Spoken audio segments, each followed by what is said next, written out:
Hello guys, तो चलिए start करते हैं आज के एमसीक्यूज़। यूपी पेट के लिए वेरी इंपॉर्टेंट क्वेश्चन है, ये सारे संविधान से रिलेटेड है।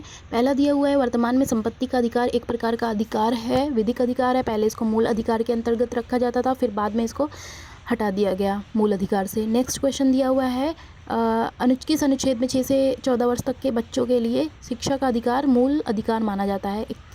अनुच्छेद 21A के तहत 21A के तहत शिक्षा का अधिकार मूल अधिकार है। नेक्स्ट है, व्यक्तिगत स्वतंत्रता के लिए कौन सी रिट याचिका दायर की जा सकती है? हेबियस कॉर्पस इसका राइट आंसर होगा। नेक्स्ट है, मत देने का अधिकार होता है राजनैतिक अधिकार है, ये मत देने का अधिकार राजनैतिक अधिकार होता है।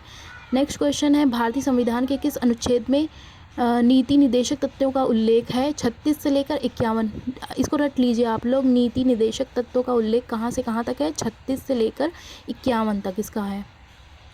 संविधान के कल्याणकारी राज्यों की अवधारणा किसमें निहित होती है? नीति निदेशक तत्वों में निहित होती है। नेक्स्ट है, नीति निदेशक सिद्धांत हैं, कैसे सिद्धांत हैं ये? वाद योग नहीं है ये।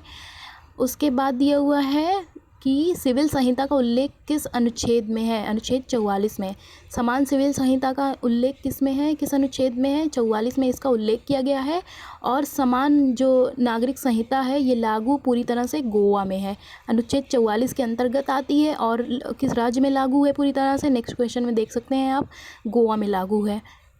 इसका नेक्स्ट क्वेश्चन इसके बाद है, राज्य के नीति निदेशक सिद्धांतों के अनुसार किस आयु तक के बच्चों को निःशुल्क एवं अनिवार्य शिक्षा देने की आशा की जाती है?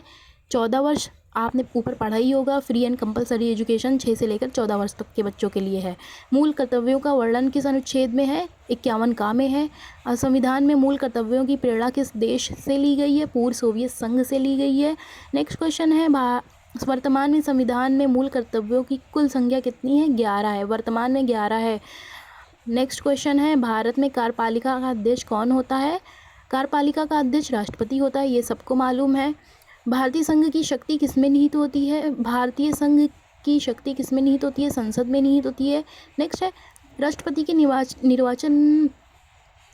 के निर्वाचक मंडल में शामिल हैं 2 लोग शामिल होते हैं। संसद के दोनों सदनों के निर्वाचित सदस्य होंगे और विधानसभाओं के निर्वाचित सदस्य होंगे। इसको आप लोग रट लीजिए।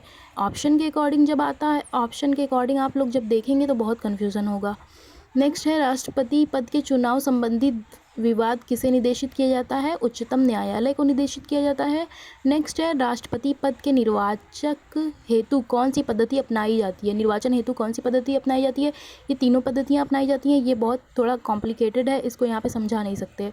नेक्स्ट, भारतीय सेवाओं का सर्वोच्च सेनापति होता है। भारतीय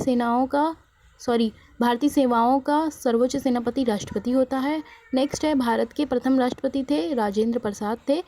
नेक्स्ट, निर्विरोध चुने जाने वाले एकमात्र राष्ट्रपति कौन है? इसका राइट आंसर ऑप्शन सी, नीलम संजीव रेड्डी। ये बहुत ही इंपॉर्टेंट क्वेश्चन है। निर्विरोध कौन से राष्ट्रपति थे जो चुने गए थे?